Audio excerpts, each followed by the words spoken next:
이 이야기는 서울 근교의 한 주택가에서 실제 일어난 사연을 각색한 것입니다. 5월의 따스한 햇살이 거실 창문으로 스며들던 오후, 박영자는 마당에서 막 따온 상추를 다듬고 있었습니다. 68세의 영자에게는 이 집이 전부였죠. 남편이 세상을 떠난 지 10년이 지났지만 이곳에서의 추억들은 여전히 생생했습니다. 마당 한켠의 감나무도, 거실 벽에 걸린 가족 사진들도 모두 소중한 보물이었어요. 어머님, 안녕하세요. 수진의 밝은 목소리가 현관문 너머로 들려왔습니다. 40세의 며느리는 언제나 그렇듯 단정한 옷차림에 환한 미소를 지으며 들어왔어요. 뒤이어 태호도 모습을 드러냈죠. 42살의 아들은 요즘 들어 부쩍 바빠 보였습니다. 아이고, 왔구나. 차 한잔하고 가려무나. 영자는 반가운 마음에 부엌으로 향했어요. 하지만 수진이 재빨리 일어서며 말을 걸었습니다. 어머님, 저희가 할 말이 있어요. 앉아 계세요. 수진의 표정에는 뭔가 특별한 계획이 있다는 듯한 기대감이 어려 있었어요. 태호는 옆에서 조금 어색한 표정을 지으며 아내를 바라봤습니다. 어머님, 사실 저희가 생각해 봤는데요. 어머님이 너무 고생만 하셨잖아요. 아버님 돌아가시고 나서 혼자 이 큰 집 관리하시느라 얼마나 힘드셨을까 싶어서요. 영자는 고개를 갸웃했습니다. 수진이 이렇게 감정적으로 말하는 건 처음 봤거든요. 평소에는 다소 차가운 편이었는데 오늘은 왠지 다른 느낌이었어요. 그래서 어머님께 정말 특별한 선물을 해드리고 싶어요. 제주도 여행은 어떠세요? 그것도 어머님 친구분과 함께요.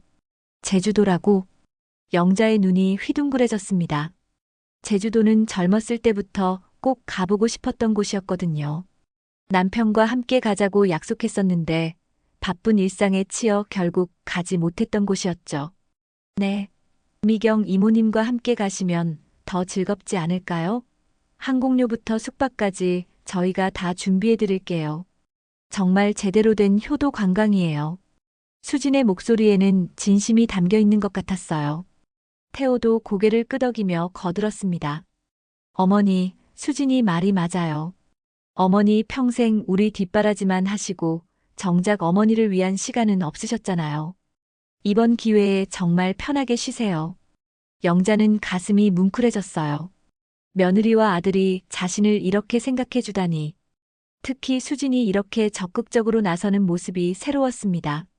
평소 시어머니와 거리를 두려고 했던 수진이 말이에요. 아이고, 정말 내가 그런 호사를 누려도 되나? 미경이랑 같이 가면 정말 좋겠네. 그 친구도 요즘 심심해하고 있었거든. 물론이죠. 어머님이 행복하시면 저희도 기뻐요. 일주일 정도 생각하고 있는데 어떠세요? 수지는 핸드폰을 꺼내 뭔가를 검색하는 듯 했어요. 제주도 펜션들을 살펴보는 모습이었죠.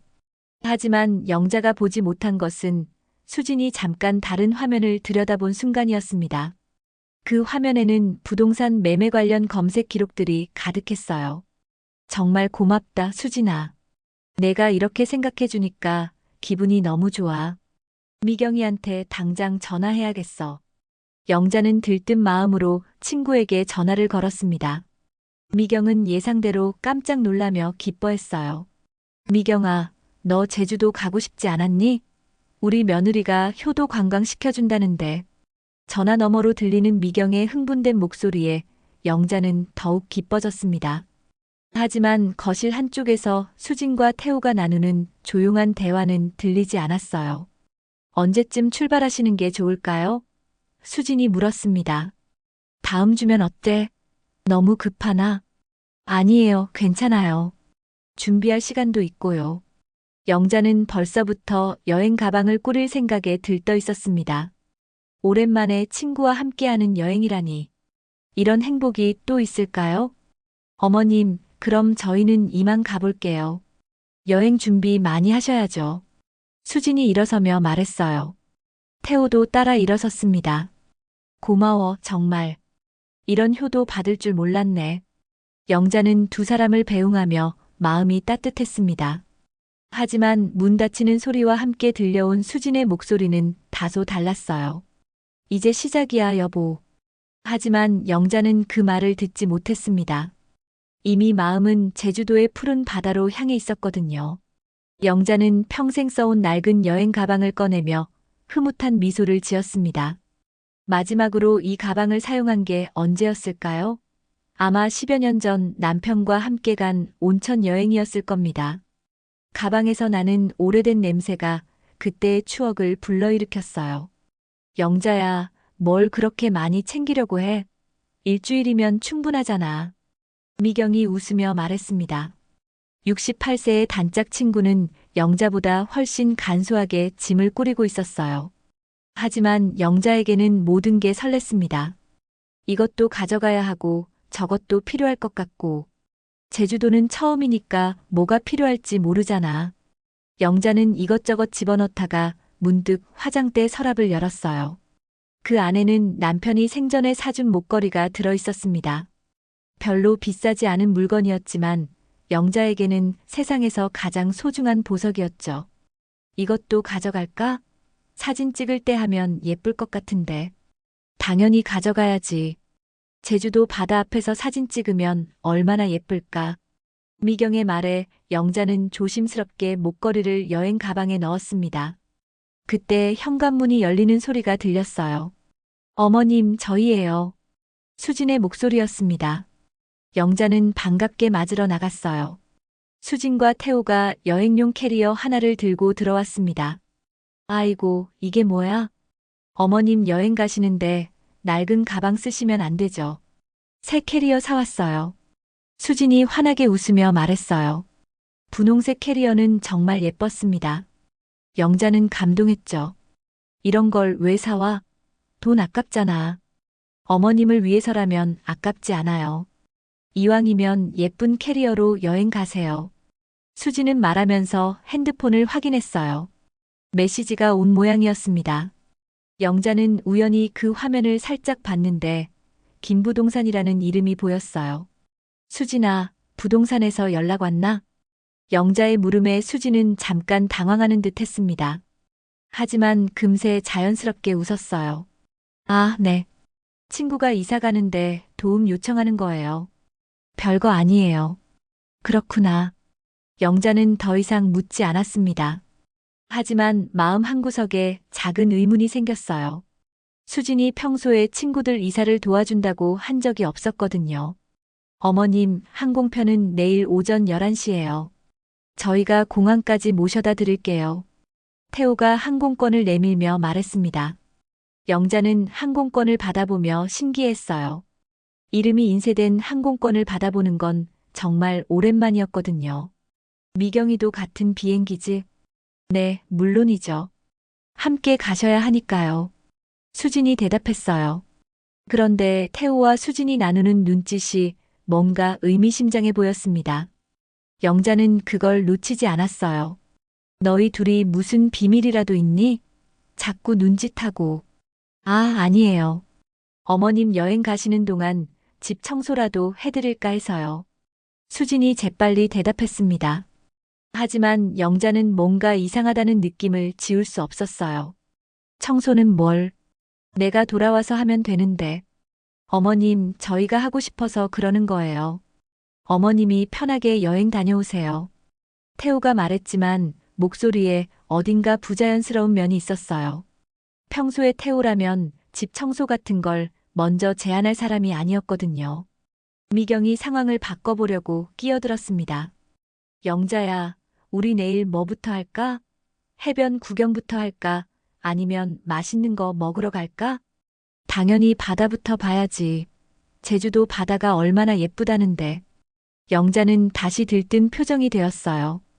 의심스러운 기분도 잠시, 여행에 대한 기대감이 더 컸습니다. 그럼 저희는 이만 가볼게요. 내일 아침에 모시러 올게요. 수진과 태호가 일어났어요. 하지만 나가면서 수진이 한 말이 영자의 마음에 걸렸습니다. 어머님, 핸드폰은 꼭 가져가세요.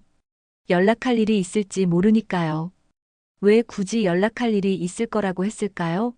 그냥 잘 다녀오라고 하면 될 텐데. 영자는 고개를 갸웃했지만 미경이 옆에서 재촉했어요. 영자야, 생각은 나중에 하고 짐부터 다 챙기자. 내일 아침이면 제주도야. 영자는 미경의 말에 고개를 끄덕였습니다. 뭔가 이상한 기분이 들긴 했지만 그보다는 기대감이 더 컸어요. 그날 밤 영자는 잠이 잘 오지 않았습니다. 흥분해서였을까요? 아니면 뭔가 불안해서였을까요? 창밖을 내다보니 태호 부부의 차가 집 앞에 서 있었어요. 이상했습니다. 이미 집에 갔다고 했는데 왜 아직 여기 있는 걸까요? 하지만 영자는 커튼을 다시 치고 침대에 누웠습니다. 내일이면 제주도 바다를 볼 수 있을 테니까요. 그 기대감이 모든 의심을 덮었습니다. 제주공항에 도착한 순간 영자는 마치 다른 세상에 온 것 같은 기분이었습니다. 공항 밖으로 나서자 따뜻하면서도 상큼한 바람이 얼굴을 스쳤어요. 서울과는 확실히 다른 공기였죠. 와, 미경아. 여기 공기가 정말 다르다. 뭔가 깨끗한 것 같지 않아? 그러게 말이야. 벌써 기분이 좋아지네. 미경도 같은 기분인 듯 환한 표정을 지었습니다. 두 친구는 택시를 타고 펜션으로 향했어요. 창밖으로 보이는 제주도의 풍경은 정말 아름다웠습니다. 푸른 바다와 검은 돌담, 그리고 곳곳에 피어있는 유채꽃들이 그림 같았어요. 기사님, 여기 관광지로 유명한 곳이 어디인가요? 영자가 택시기사에게 물었습니다. 친절한 기사님은 이곳저곳을 추천해 주었어요. 성산 일출봉, 만장굴, 그리고 해녀박물관까지. 영자는 메모지에 열심히 적었습니다. 펜션에 도착해서 짐을 풀고 나니 벌써 오후 3시였어요.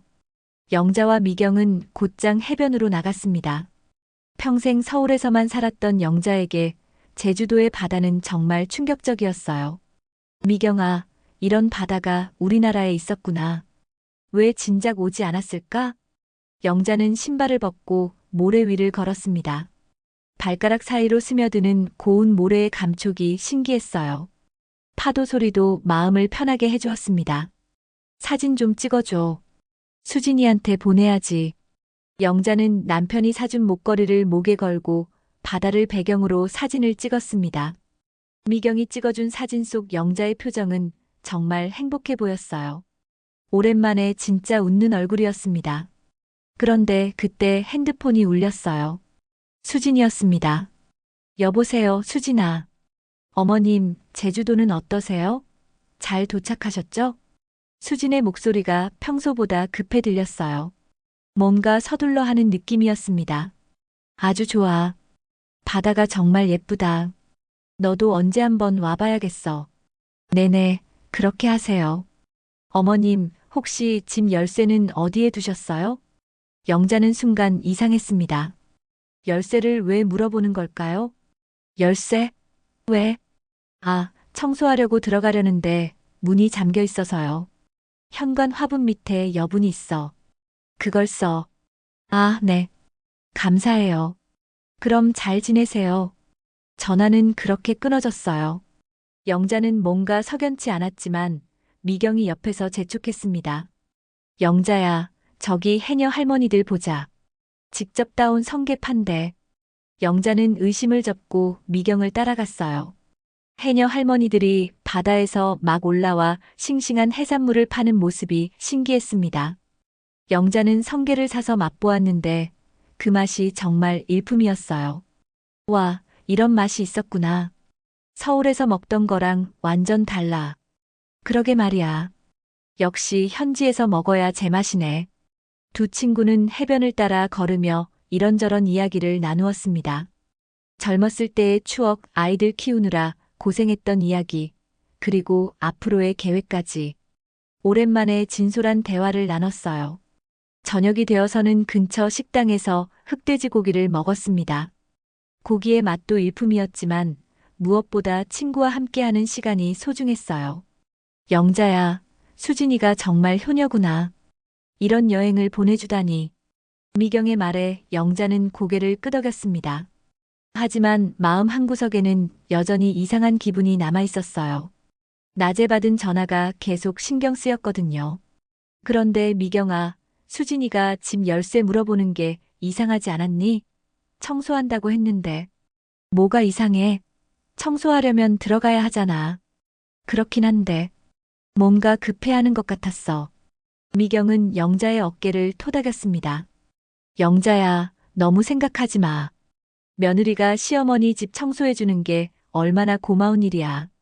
그냥 고마워해. 영자는 미경의 말이 맞다고 생각했어요. 자신이 너무 예민하게 반응하는 것 같았습니다. 펜션으로 돌아와서는 발코니에 앉아 바다를 바라봤어요. 달빛에 비친 바다가 정말 아름다웠습니다. 영자는 문득 남편 생각이 났어요. 남편이 살아있었다면 함께 이 아름다운 바다를 봤을 텐데. 여보, 당신도 이 바다 보고 싶었을 거예요.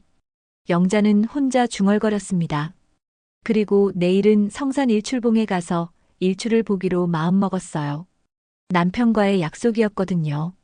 언젠가 제주도에 가면 꼭 일출을 함께 보자고 했었는데, 그날 밤 영자는 오랜만에 편안한 잠을 잤습니다.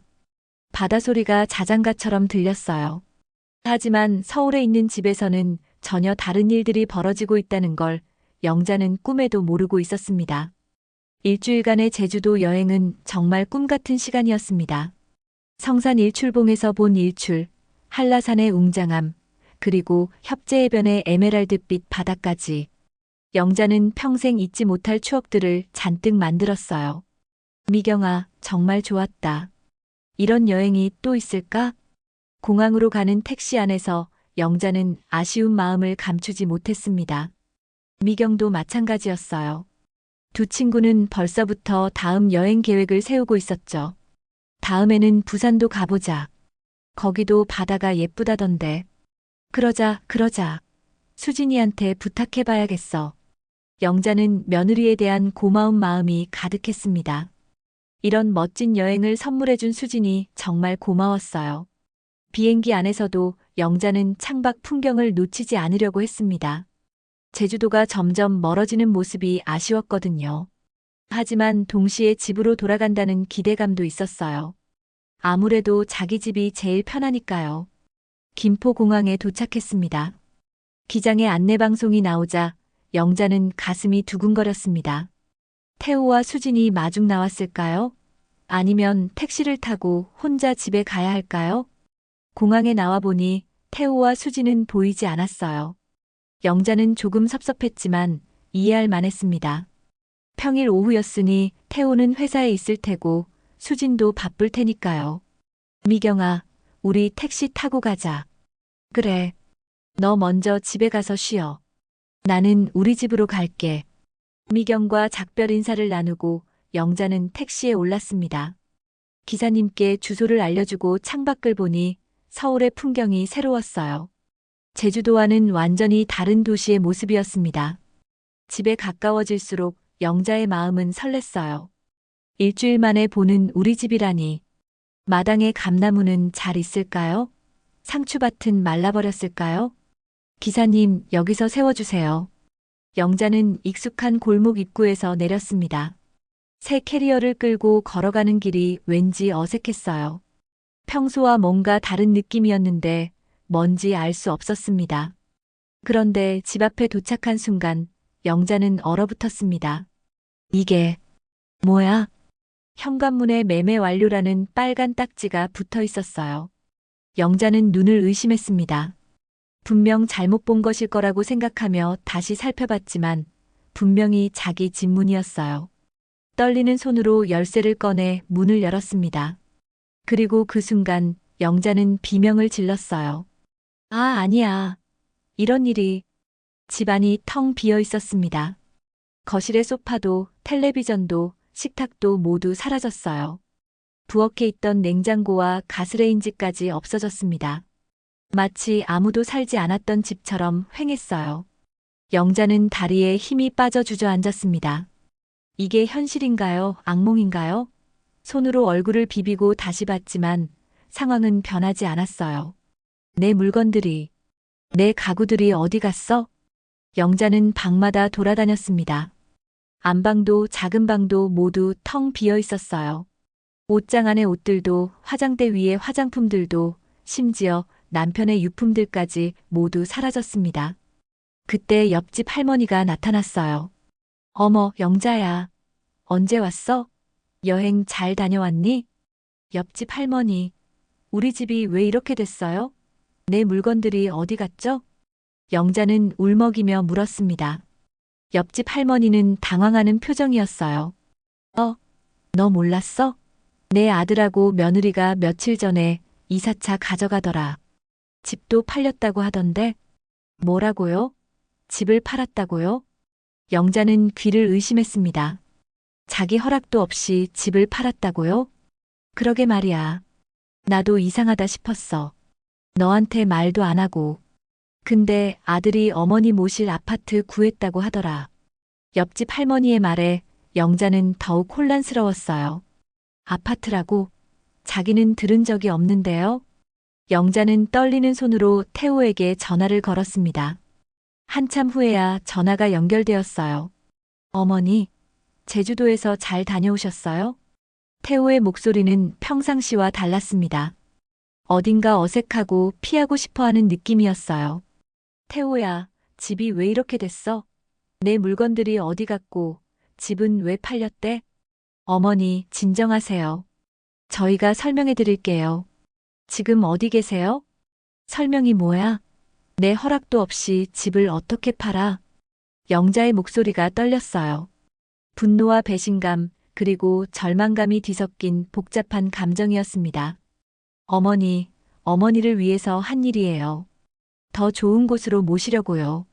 내가 언제 이사 가고 싶다고 했어? 언제 집 팔라고 했고? 영자는 소리쳤습니다. 이런 태호는 처음 봤어요. 자신의 아들이 이럴 줄은 꿈에도 몰랐습니다. 어머니, 일단 저희 집으로 오세요. 천천히 말씀드릴게요. 전화는 그렇게 끊어졌어요. 영자는 텅 빈 집 바닥에 주저앉아 눈물을 흘렸습니다. 이것이 효도 관광의 진짜 목적이었던 걸까요? 자신을 집에서 내보내고 재산을 처분하려는? 영자는 그제야 모든 게 계획된 일이었다는 걸 깨달았습니다. 수진의 갑작스러운 친절, 일주일간의 제주도 여행, 그리고 집 청소한다던 말까지 모든 게 거짓말이었어요. 내가 이렇게 당할 줄이야. 영자는 주먹을 불끈 쥐었습니다. 분노가 치밀어 올랐어요. 하지만 동시에 절망감도 컸습니다. 이제 어떻게 해야 할까요? 영자는 텅 빈 집에서 한참을 울었습니다. 눈물이 마를 때쯤 되어서야 간신히 일어날 수 있었어요. 손에는 여전히 제주도에서 찍은 사진들이 들려 있었죠. 행복했던 그 순간들이 이제는 잔인한 속임수처럼 느껴졌습니다. 택시를 타고 태호 부부의 아파트로 향하면서 영자의 마음은 복잡했어요. 분노와 배신감이 치밀어 올랐지만 한편으로는 아직도 믿고 싶지 않았습니다. 설마 자신의 아들이 그리고 며느리가 이럴 리는 없을 거라고요. 기사님, 여기서 세워주세요. 아파트 단지 앞에서 내린 영자는 잠시 망설였습니다. 정말 올라가야 할까요? 하지만 진실을 알아야 했어요. 더 이상 속을 수는 없었습니다. 엘리베이터를 타고 12층에 도착했을 때 영자의 심장은 쿵쿵 뛰고 있었어요. 문 앞에 서서 초인종을 눌렀습니다. 어머님? 문을 연 수진의 얼굴은 당황스러워 보였습니다. 평소의 밝은 표정은 온데간데 없었어요. 들어가자.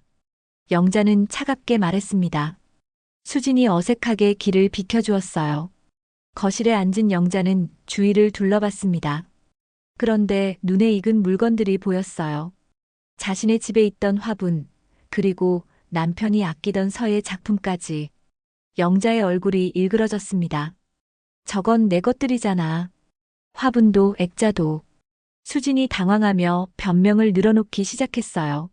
어머님, 그건 버릴 게 아까워서 가져온 거예요. 나중에 새 집에 갖다 드리려고요. 새 집이 어디 있다고? 내가 언제 이사 간다고 했어? 그때 태호가 안방에서 나왔습니다. 아들의 표정도 어딘가 찔린 듯 했어요. 어머니, 앉아서 이야기해요. 앉긴 뭘 앉아. 너희가 내 집을 어떻게 팔 수 있어? 재산 노린 거지. 영자는 더 이상 참을 수 없었습니다. 지난 일주일 동안의 모든 것이 계획된 속임수였다는 걸 확실히 알았어요. 수진이 억지로 웃으며 다가왔습니다. 어머님, 오해예요. 어머님을 더 좋은 아파트로 모시려고 한 거예요. 그 오래된 집에 혼자 계시는 게 걱정되어서요. 오해라고? 그럼 왜 내 허락도 받지 않았어? 왜 내가 여행 간 사이에? 영자의 목소리가 점점 높아졌습니다. 평생 이렇게 화를 내본 적이 없었는데 지금은 달랐어요. 태호가 나서서 말했습니다. 어머니, 저희도 어머니를 위해서 한 거예요. 그 집은 너무 오래되었고 혼자 사시기에는 관리가 힘들잖아요. 그런 건 내가 판단할 일이야. 너희가 정할 일이 아니라고. 영자는 소리쳤습니다. 그러자 수진의 얼굴이 변했어요. 평소의 가식적인 미소가 사라지면서 차가운 표정이 드러났습니다. 어머님, 현실적으로 생각해 보세요. 그 집값으로 어머님을 양로원에 모실 수도 있고 저희가 더 큰 집으로 이사해서 어머님을 모실 수도 있어요. 양로원? 내가 언제 양로원에 가고 싶다고 했어? 영자는 믿을 수 없었습니다. 며느리의 입에서 양로원이라는 말이 나오다니. 어머님께서 원하지 않으시면 저희가 모시죠. 하지만 그러려면 더 큰 집이 필요해요. 지금 이 집으로는 어머님을 모시기 어려우니까요. 수진의 말에는 진심이 전혀 느껴지지 않았어요. 오히려 자신들의 계획을 정당화하려는 느낌만 가득했습니다. 그럼 내 동의를 먼저 구했어야 하는 거 아니야? 내 집을 내 허락도 없이 팔다니.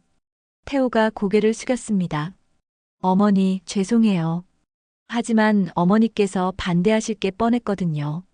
그래서 반대할 게 뻔하다고? 그럼 더욱 하면 안 되는 거 아니야. 영자는 아들의 말에 더욱 화가 났어요. 자신의 의견은 아예 고려 대상이 아니었다는 뜻이니까요. 수진이 팔짱을 끼며 말했습니다.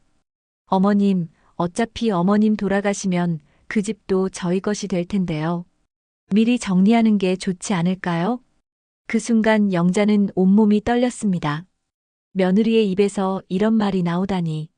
자신이 죽기를 기다리고 있었다는 뜻인가요?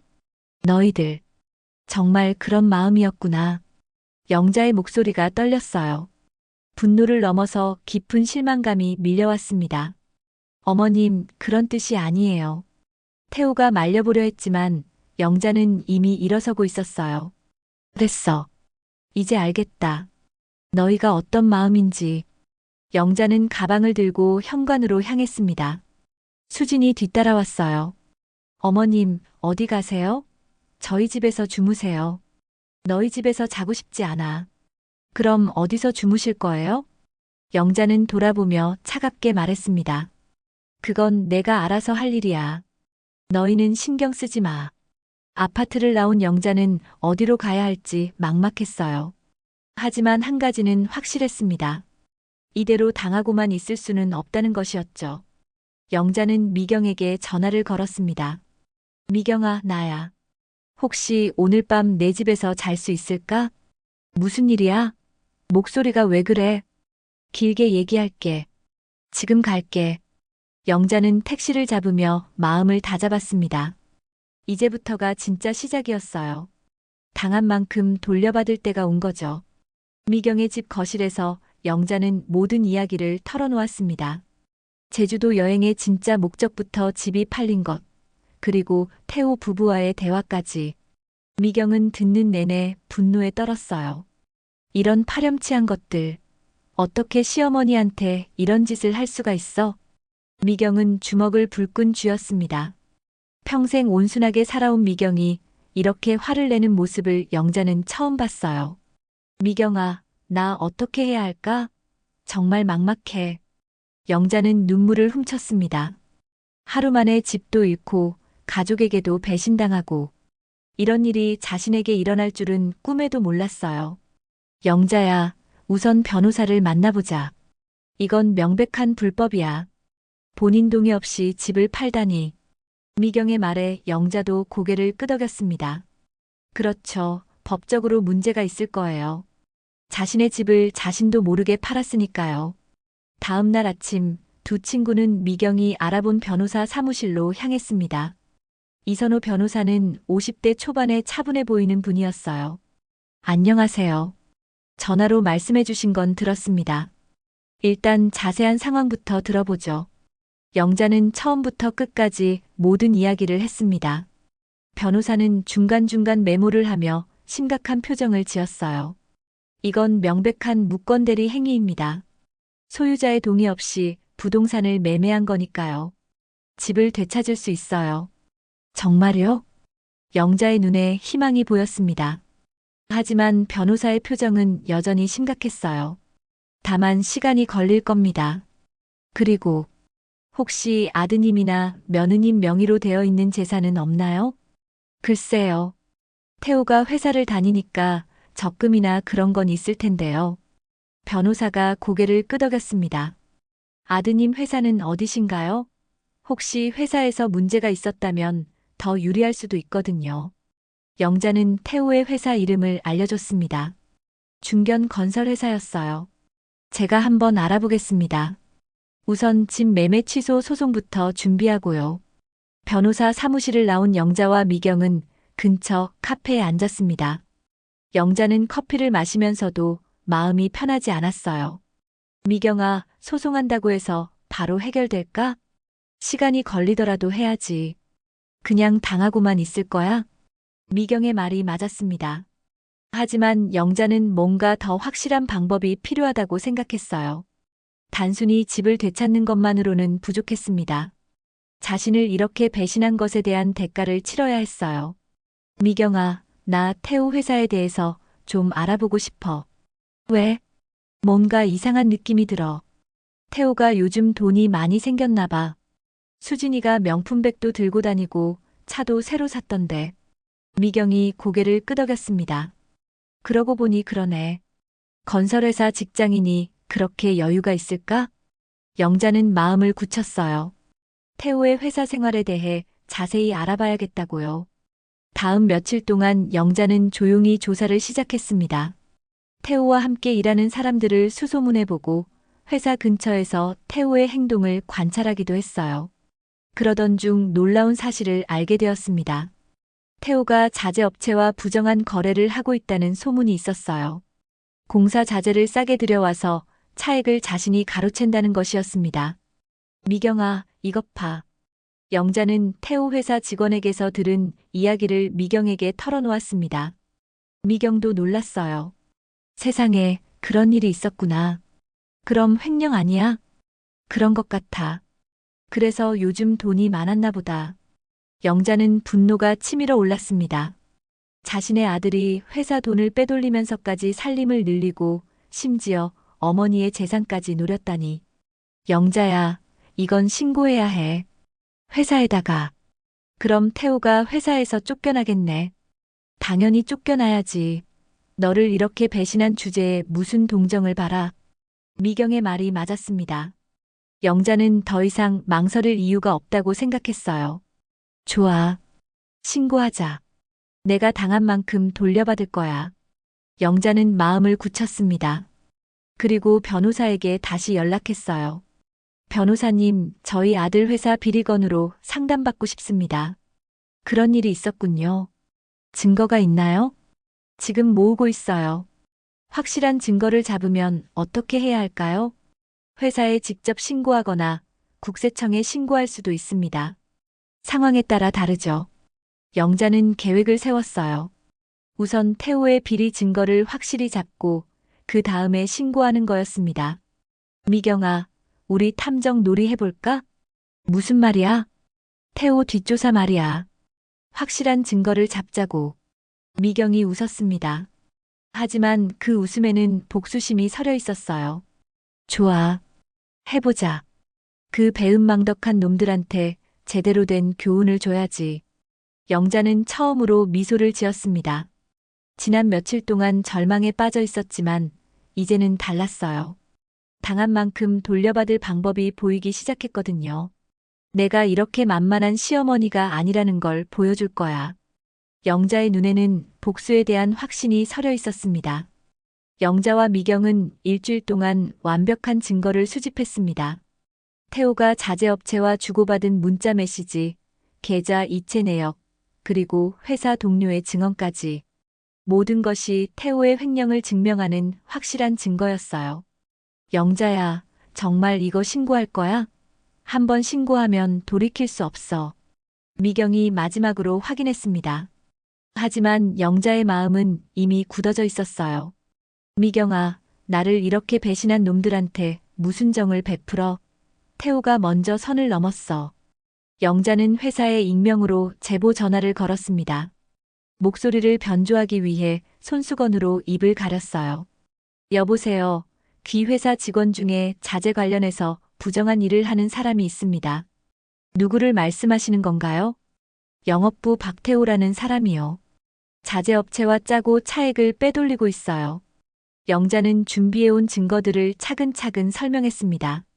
전화 받은 직원도 심각하게 들었어요. 확실한 증거가 있으신가요? 네, 문자 메시지도 있고 계좌 이체 내역도 있습니다. 필요하시면 팩스로 보내드릴게요. 전화를 끊고 나서 영자는 가슴이 두근거렸습니다. 드디어 복수가 시작된 거였어요. 자신의 아들을 신고한다는 것이 쉬운 일은 아니었지만 더 이상 참을 수 없었습니다. 다음 날 아침 태호의 핸드폰이 요란하게 울렸습니다. 회사에서 온 전화였어요. 박태호 대리님, 지금 당장 회사로 오세요. 임시 감사가 들어왔습니다. 태호는 순간 식은땀이 났습니다. 감사라니, 설마 자신의 일이 발각된 걸까요? 하지만 아직 확신할 수는 없었어요. 여보, 회사에서 감사 들어왔다고 해. 나 먼저 가볼게. 수지는 별로 신경 쓰지 않는 듯 했습니다. 그래, 조심해서 다녀와. 태호가 회사에 도착하자 상황은 심각했습니다. 감사팀이 태호의 자료들을 모두 압수하고 있었어요. 태호는 다리가 후들거렸습니다. 박태호 대리님, 자재 관련 업무에 대해 질문이 있습니다. 감사팀 팀장이 냉정하게 말했습니다. 태호는 이미 모든 게 끝났다는 걸 느꼈어요. 제가 뭘 잘못했나요? 이것 좀 보세요. 감사팀은 태호가 자재업체와 주고받은 문자들을 보여줬습니다. 차액을 나눠 갖자는 내용이 적나라하게 드러나 있었어요. 태호는 얼굴이 창백해졌습니다. 이런 증거들이 어떻게 회사에 넘어간 걸까요? 분명 누군가 신고한 게 틀림없었어요. 누가 신고한 거죠? 익명 제보였습니다. 하지만 증거가 너무 확실해서 감사를 진행하게 되었어요. 태호는 머릿속이 하얘졌습니다. 누가 자신의 비리를 알고 신고했을까요? 회사 동료들일까요? 아니면 자재업체에서 누군가? 그때 태호의 핸드폰이 울렸습니다. 수진이었어요. 여보, 큰일 났어. 집에 국세청에서 나왔대. 뭐라고? 태호는 더욱 당황했습니다. 회사 감사에 국세청까지. 이게 어떻게 된 일일까요? 지금 우리 재산 조사하고 있어. 어떻게 된 거야? 전화 너머로 수진의 당황한 목소리가 들렸습니다. 태호는 모든 게 연결되어 있다는 걸 느꼈어요. 이건 단순한 우연이 아니었습니다. 여보, 혹시 어머니가... 태호는 문득 영자가 생각났습니다. 며칠 전 화가 나서 집을 나간 영자. 설마 어머니가 이런 일을 꾸민 걸까요? 박태호 대리님, 일단 조사가 끝날 때까지 출근 정지입니다. 집으로 가세요. 태호는 회사에서 쫓겨나다시피 했습니다. 차를 타고 집으로 가는 길에 온갖 생각이 머릿속을 스쳤어요. 어머니가 정말 이런 일을 할 수 있을까요? 그렇게 순한 어머니가... 집에 도착하니 정말로 국세청 직원들이 와 있었습니다. 각종 서류들과 통장, 심지어 최근에 산 명품들까지 모두 조사하고 있었어요. 이게 다 뭐 하는 거예요? 태호가 물었지만 직원들은 담담하게 대답했습니다. 탈세 의혹으로 조사 중입니다. 신고가 들어왔거든요. 또 신고였습니다. 태호는 이제 확신했어요. 이 모든 일이 누군가의 치밀한 계획이라는 걸요. 그때 태호의 핸드폰이 울렸습니다. 어머니 영자의 전화였어요. 어머니, 태호야, 어떠니? 오늘 기분이? 영자의 목소리는 평소와 달랐습니다. 차갑고 냉정했어요. 어머니, 이게 다 어머니 짓인가요? 내 짓이라고? 무슨 말이야? 영자는 짐짓 모르는 척했지만 목소리에는 만족감이 묻어났습니다. 어머니, 제발. 저희가 잘못했어요. 용서해 주세요. 태호는 거의 애원하는 목소리였습니다. 하지만 영자의 대답은 냉정했어요. 너희가 시작한 거야. 이제 끝낼게. 어머니. 하지만 전화는 이미 끊어진 후였습니다. 태호는 주저앉았어요. 모든 게 끝났다는 걸 깨달았습니다. 수진이 울먹이며 다가왔어요. 여보, 어떻게 할까? 이러다가 우리 다 망하는 거 아니야? 태호는 대답할 수 없었습니다. 자신들이 어머니를 너무 우습게 본 것 같았어요.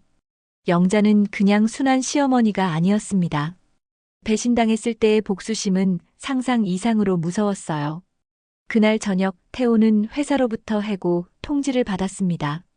그리고 국세청 조사 결과 추징세금까지 나올 상황이었어요. 모든 게 무너지고 있었습니다. 어머니가 정말 무서운 분이셨구나. 태호는 뒤늦게 깨달았습니다. 자신들이 건드린 건 순한 양이 아니라 잠들어 있던 사자였다는 걸요. 영자는 태호 부부에 대한 어떤 용서도 거부하고 완전한 단절을 선택한다. 복수의 과정을 통해 자신의 존엄성을 회복하고 새로운 삶의 터전을 마련했다. 제주도의 넓은 바다는 그녀의 자유와 해방을 상징하며 미경과 함께 시작하는 새로운 인생은 희망과 가능성으로 가득하다. 8장. 복수를 마친 지 한 달이 지났습니다. 태호는 회사에서 해고당했고 횡령 혐의로 법정에 서게 되었어요. 수지는 추징세금과 각종 벌금으로 가지고 있던 명품들을 모두 처분해야 했습니다. 그들이 영자의 집을 팔아서 산 물건들도 모두 압류되었어요. 영자는 변호사의 도움으로 집 매매 계약을 취소시켰고 집을 되찾을 수 있었습니다.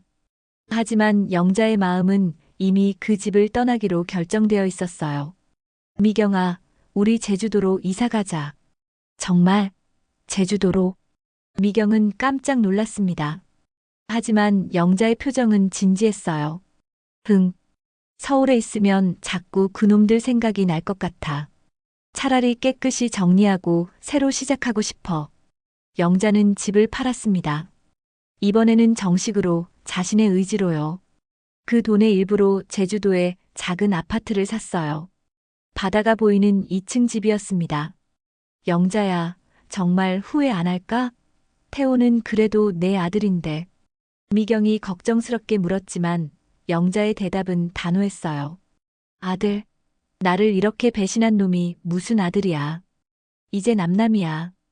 영자는 태호에게서 온 마지막 전화를 받지 않았습니다. 문자 메시지도 읽지 않고 삭제했어요. 그들과는 완전히 인연을 끊기로 마음먹었습니다.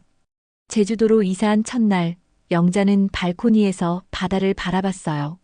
한 달 전 여행으로 왔을 때와는 전혀 다른 기분이었습니다. 그때는 속임수에 당한 희생자였지만 지금은 당당한 승리자였거든요. 여보, 내가 해냈어. 그놈들을 제대로 혼내줬다고. 영자는 남편의 사진을 보며 혼자 중얼거렸습니다. 사진 속 남편은 여전히 따뜻하게 웃고 있었어요. 미경이 옆에 와서 앉았습니다. 영자야, 이제 정말 홀가분하지? 오랜만에 속이 시원해. 영자는 진심으로 웃었습니다. 지난 한 달 동안 복수를 계획하고 실행하면서 느꼈던 스트레스가 모두 사라진 느낌이었어요. 그런데 태호가 진짜 불쌍하긴 해. 회사도 잃고 집도 잃고. 미경의 말에 영자는 고개를 저었습니다. 불쌍하긴 뭐가 불쌍해. 자업자득이야. 나를 속이지 않았으면 이런 일도 없었을 거야. 영자의 목소리에는 조금의 후회도 없었어요. 오히려 당연한 결과라고 생각했습니다. 며칠 후 영자는 제주도의 새로운 일상을 시작했습니다. 아침에는 해변을 산책하고 오후에는 근처 시장에서 장을 보고 저녁에는 미경과 함께 드라마를 보는 평범한 일상이었어요. 하지만 그 평범함이 영자에게는 최고의 행복이었습니다. 영자야, 여기 사는 게 정말 좋다. 공기도 맑고 사람들도 친절하고. 그러게 말이야. 왜 진작 여기로 오지 않았을까? 두 친구는 제주도 생활에 완전히 만족했어요. 특히 영자는 오랜만에 진정한 자유를 느꼈습니다. 누구 눈치도 보지 않고 간섭도 받지 않는 자유로운 삶이었거든요. 어느 날 저녁 영자의 핸드폰에 태호의 전화가 왔습니다. 영자는 잠시 망설이다가 전화를 받았어요. 뭐야? 어머니. 저예요. 태호예요. 태호의 목소리는 완전히 기가 죽어 있었습니다. 예전의 당당함은 온데간데 없었어요. 할 말이 있어? 어머니, 정말 죄송해요. 저희가 정말 잘못했어요. 다시 한 번만 기회를 주세요. 영자는 차갑게 웃었습니다. 기회? 너희가 나한테 기회를 줬니? 내 허락도 없이 집을 팔 때 나한테 기회를 줬어? 어머니. 됐어. 더 이상 할 말 없어. 나는 이제 내 인생을 살 거야. 너희 없이도 잘 살아. 어머니, 제발. 하지만 영자는 전화를 끊었습니다. 그리고 태호의 번호를 차단했어요. 이제 정말로 끝이었습니다. 누구였어? 미경이 물었습니다. 태호였어. 용서해달라고 빌더라. 뭐라고 했어? 거절했지. 당연히. 영자는 담담하게 대답했어요. 조금의 망설임도 없었습니다. 한 달이 더 지나고 영자는 완전히 제주도 생활에 적응했습니다. 새로운 친구들도 사귀고 취미 활동도 시작했어요. 평생 해보지 못했던 도자기 만들기를 배우기 시작한 거죠. 영자 씨, 정말 솜씨가 좋으세요. 도예 선생님이 칭찬해주자 영자는 기뻤어요. 68세에 시작한 새로운 취미였지만 정말 재미있었습니다. 선생님, 이거 완성되면 미경이한테 선물하려고요. 좋은 생각이에요. 정성으로 만든 선물이 제일 소중하죠. 영자는 고개를 끄덕였습니다. 정성과 진심, 그게 바로 자신이 태호 부부에게서 받지 못했던 것이었어요. 그날 저녁 영자와 미경은 해변을 산책했습니다. 석양이 바다를 물들이는 모습이 정말 아름다웠어요. 미경아, 고마워. 내가 없었다면 이렇게 새로운 삶을 시작하지 못했을 거야. 무슨 소리야? 우리가 뭐 하루 이틀 친구야? 미경이 웃으며 대답했습니다. 두 친구는 팔짱을 끼고 해변을 걸었어요. 그래, 우리 둘이서 행복하게 지내자. 남은 인생 동안. 당연하지. 이제 우리 시간이야. 영자는 바다를 바라보며 깊게 숨을 들이마셨습니다. 짠내가 나는 바다 냄새가 좋았어요. 자유의 냄새 같았습니다. 태양이 수평선 너머로 사라지고 하늘이 붉게 물들었습니다. 영자는 그 아름다운 광경을 보며 미소 지었어요. 진짜 행복한 미소였습니다. 이제야 내 인생이 시작되는 것 같아. 영자의 새로운 인생이 막 시작된 것이었습니다. 그 누구의 간섭도 받지 않는 온전히 자신만의 인생이요.